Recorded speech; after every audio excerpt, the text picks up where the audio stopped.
Soy Fernando Díaz Villanueva, hoy es 28 de febrero de 2018 y esto es La Contracrónica.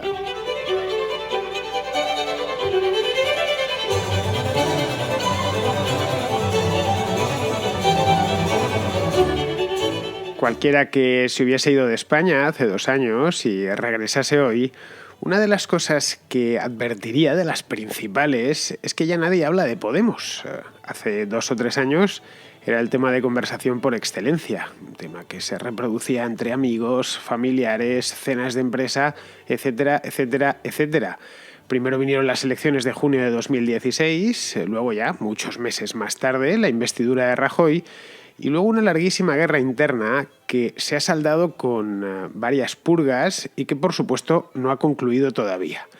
El Podemos de hoy, de hecho, es una sombra de lo que era hace solo 3 años. Estoy hablando del año 2015, cuando aspiraba en serio a llegar a la presidencia del gobierno y entrar en ella por la puerta grande. El CIS le sigue dando, los barómetros del CIS le siguen dando un suelo electoral bastante sólido. El último, que es el del mes de enero de este año, le daba un 19% de intención de voto. Había quedado por debajo de Ciudadanos, pero aún con todas está prácticamente en un 20%. Pero quizás sea un espejismo, así al menos lo ven algunos dentro del partido, como es el caso de Carolina Vescansa, que ha elaborado un informe interno en el que enfría el entusiasmo de la dirección. Según Vescansa, pierden apoyos, muchos apoyos, muchísimos más de los que Pablo Iglesias estaría dispuesto a reconocer.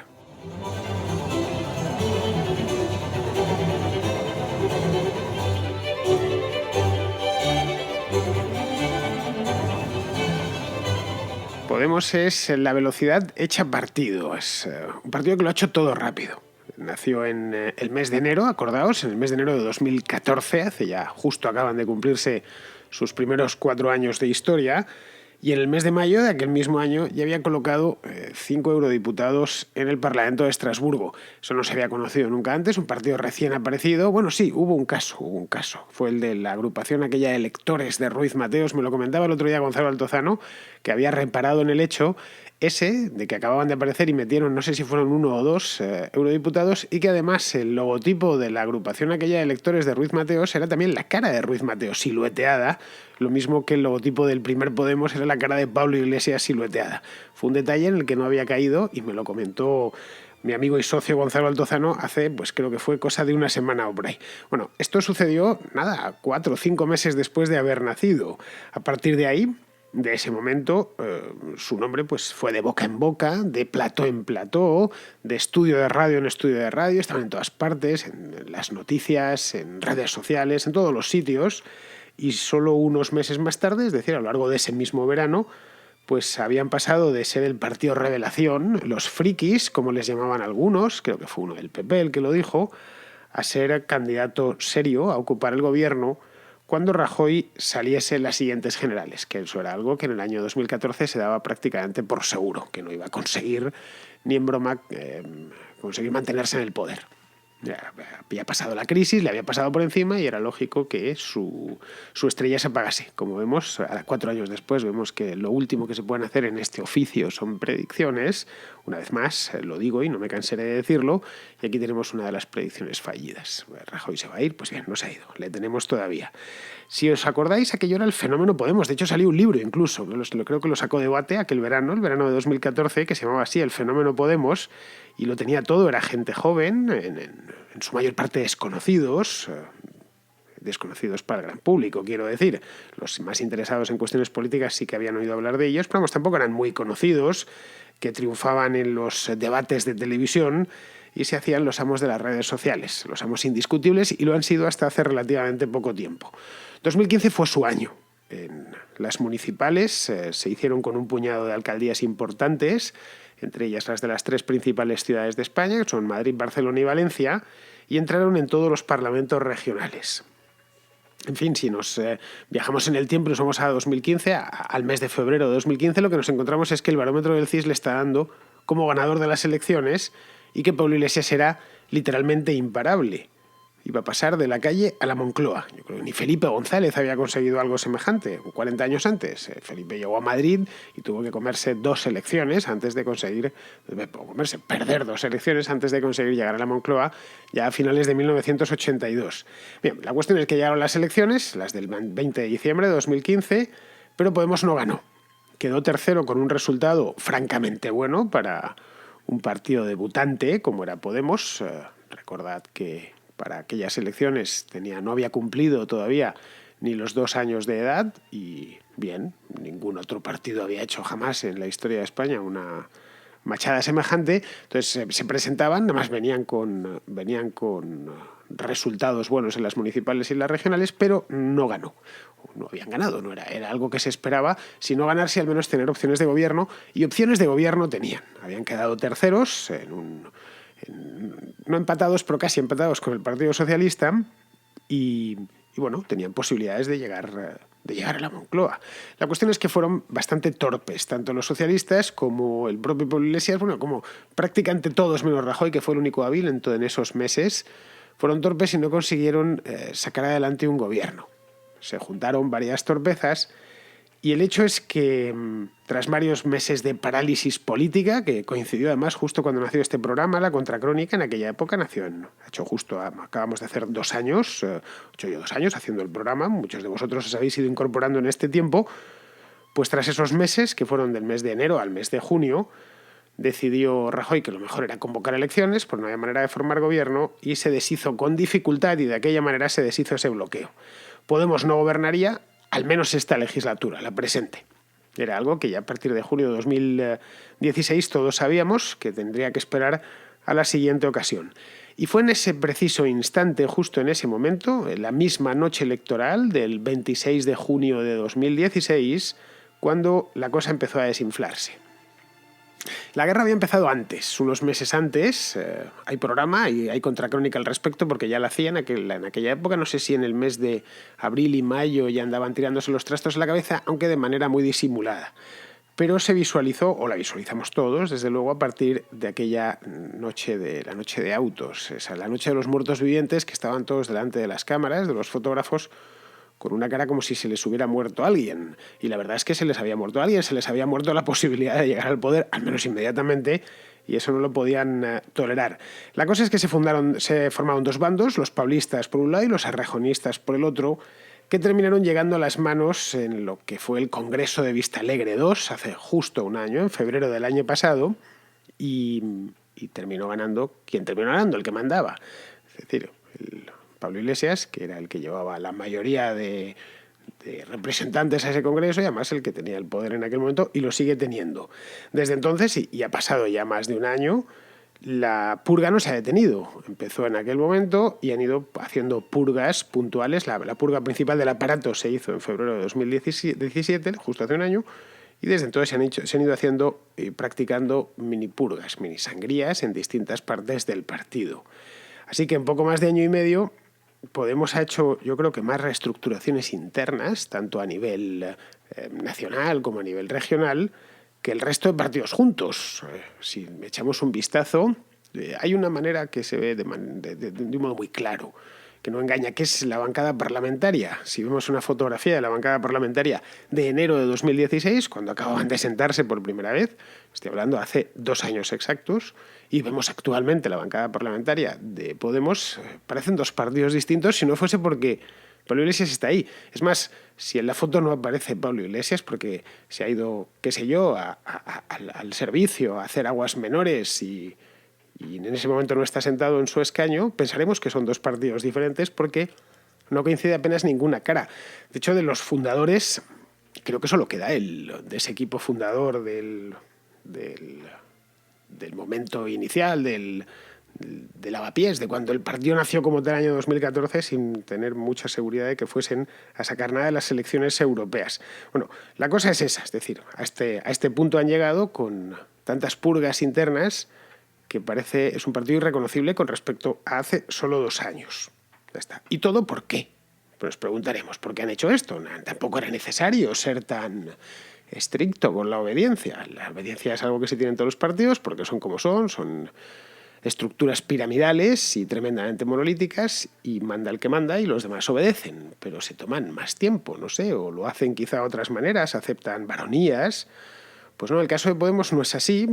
Pablo Iglesias quiere mantener el control absoluto del partido y no tolera la más mínima disidencia.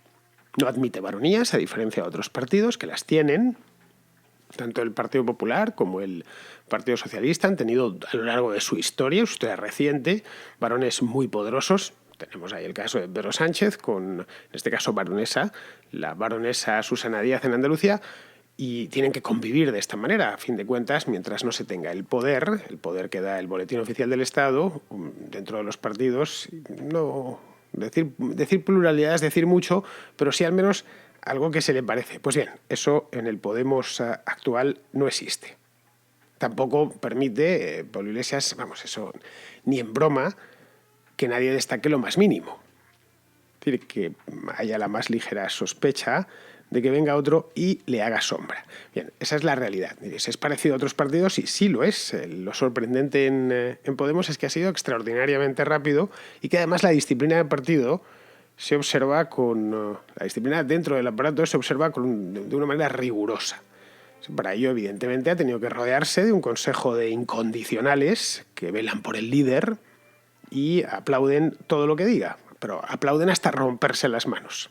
Lo que salga por su boca automáticamente es bueno. Cualquier estrategia que plantee les conduce al éxito. No hay ni un pero, no hay ninguna duda con respecto a lo que los lineamientos que el líder va marcando. Bien, esto es un planteamiento muy leninista, lo cual tampoco es extraño viniendo de un partido que ya desde el origen se definían sus propios fundadores o algunos de sus fundadores como leninistas o como seguidores de la obra de Lenin. No sé quién era el tuit, creo que de Rejón, de hace unos años, que decían: la cuestión no se trata de seguir a Lenin, sino de entender a Lenin, y nosotros lo hemos entendido, así que lo aplicaremos. Pues han terminado aplicándolo, aunque no ha sido de Rejón, sino Iglesias. Y el problema de estos planteamientos leninistas es que tienen un problema de raíz.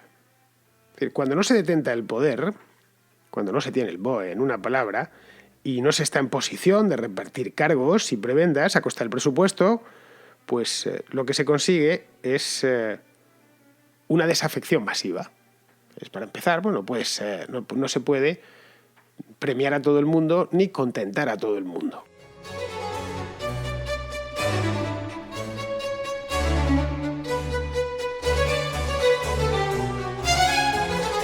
Las peleas en las sedes de Podemos son la comidilla en todas las capitales de provincia. Yo allá donde vaya, una de las preguntas que hago es: bueno, ¿y qué tal aquí los partidos? ¿Cómo es el PP? ¿Cómo es Ciudadanos? ¿Qué hace el PSOE? ¿Qué hace Podemos?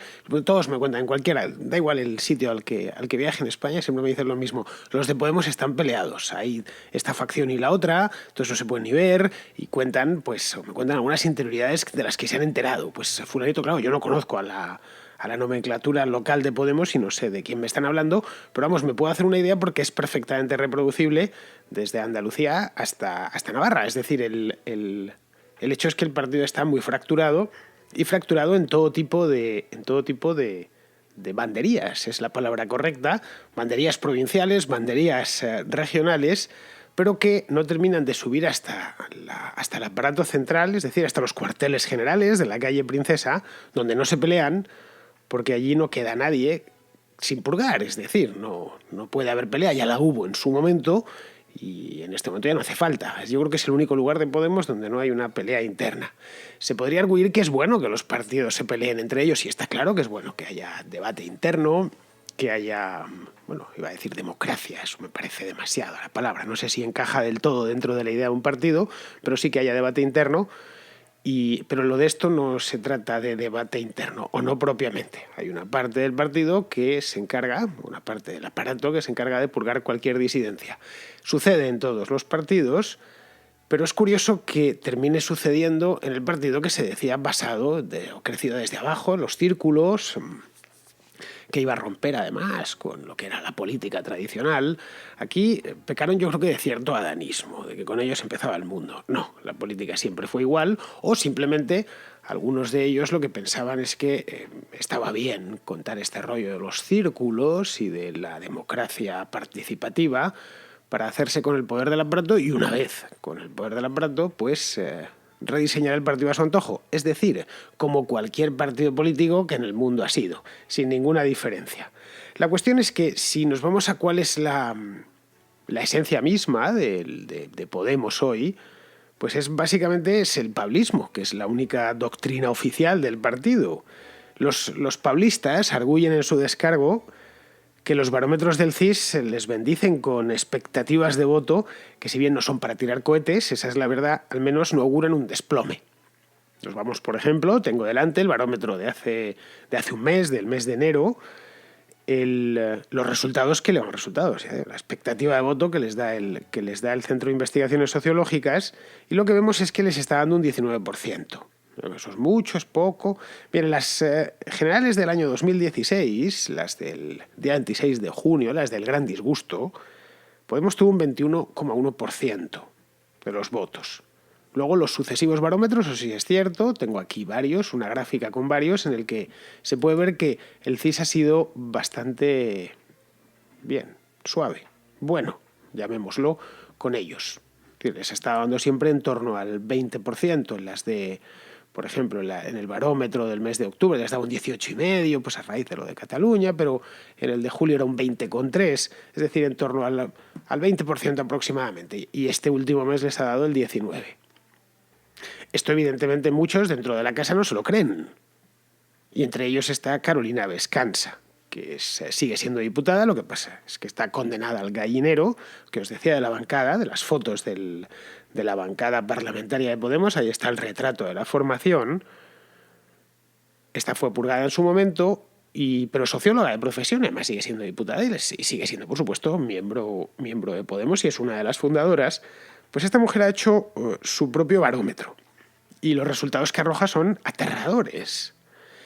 Podemos es el partido que más rechazo genera entre sus propios votantes.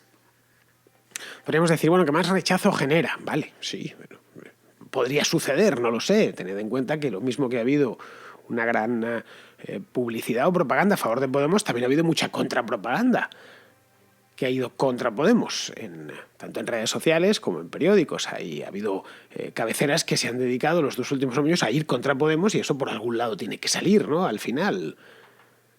Bien, pero en este caso no es que más rechazo generen los votantes contrarios, sino en sus propios votantes. El 59% de los votantes de Podemos en el año 2016, es decir, hace año y medio, poco más de año y medio, no volvería a hacerlo si hubiese elecciones mañana. Es decir, 6 de cada 10 votantes. Caray, eso es un desplome, pero de categoría mundial. Yo no sé, cualquier partido se lo tomaría muy en serio. Es decir, están perdiendo electorado a una velocidad pasmosa, o por lo menos votantes potenciales a una velocidad pasmosa. Entonces nos podríamos hacer una pregunta en este momento, y es ¿por qué, a pesar de esto, del estudio que ha hecho Vescansa, que conoce las herramientas del gremio porque es socióloga, es decir, que no se ha chupado el dedo y lo ha puesto al aire en una palabra, o ha salido a la calle a preguntar ahí a la Plaza de España, a ver, ¿y usted a quién votó? Tal, no, que es una cosa, entiendo que bien hecha, porque el CIS sigue dándoles unos resultados como mínimo aceptables. No son muy buenos, además en el último pues les han sacado lo del sorpaso de Ciudadanos, que es un tanto doloroso para ellos, y de eso estoy convencido, pero porque tenían la idea de que son la tercera fuerza política y de que en algún momento incluso ellos podían hacer el sorpaso, es decir, el adelantamiento del PSOE, les mantenían con la sonrisa en la boca y era su gran objetivo, adelantar al PSOE, pasoquizar el PSOE y ellos convertirse en el gran partido de la izquierda española. Bueno, ¿cómo es posible que... Esa es la parte negativa del CIS, pero el resto les dan un resultado que está bastante bien, al menos mantienen lo que tienen actualmente? Pues yo creo que es un simple embeleco que les ha tendido el gobierno, sabedor de que el narcisismo es una de las señas de identidad de Podemos, y especialmente de los líderes de Podemos. Lo conocen a la perfección en la vicepresidencia del gobierno, que es de donde provienen que es donde tiene la cocina el CIS, en una palabra. La cocina estadística, quiere decir, no quiere decir que se los inventen, pero en la cocina se puede hacer que una encuesta pinte de una manera o pinte de otra. La cocina estadística, es decir, que las aproximaciones famosas. Pablo Iglesias, a fin de cuentas, no es muy distinto a otros políticos. Le gusta que le regalen los oídos, que le digan que siempre tiene razón. Él además puede imponerlo.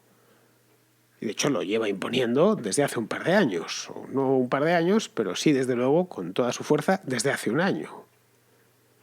Y de ahí quizá la cadena de errores que han ido cometiendo desde el verano de 2016, desde aquella noche de los cuchillos largos, aquella noche electoral tan triste.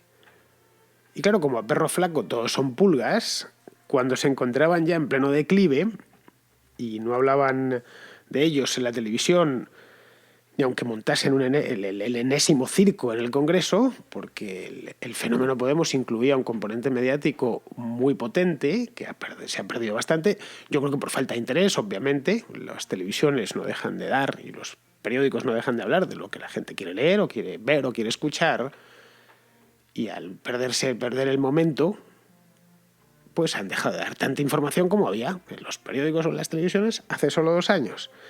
Es decir, que ahora, aunque armen un espectáculo de los suyos, no tienen la cobertura mediática ni tienen el eco mediático que tenían en el mes de febrero de 2016.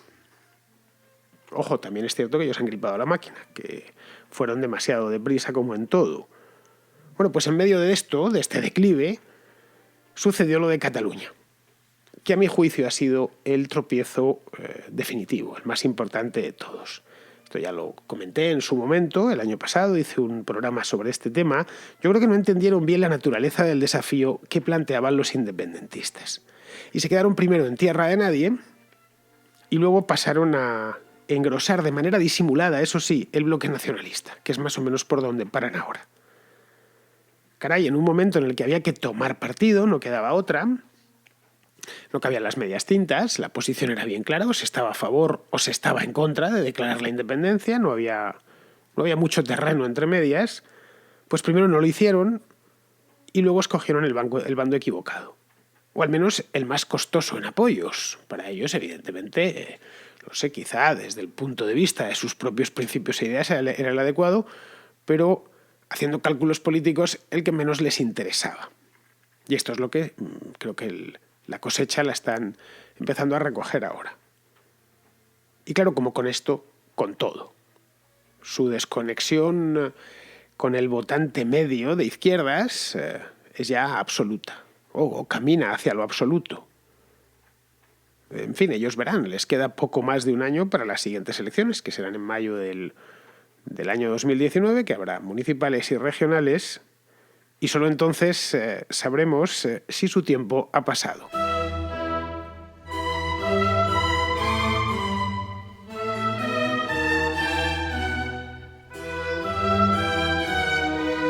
Tengo una llamada de Javier, que es un oyente de Pamplona, que me pide un tema sobre Navarra. Fernando, ya que has hablado de la reforma fiscal en Estados Unidos, capaz que podrías dedicar un programa de la contracrónica a la reforma fiscal de Navarra, que ha entrado en vigor ahora el 1 de enero del 2018.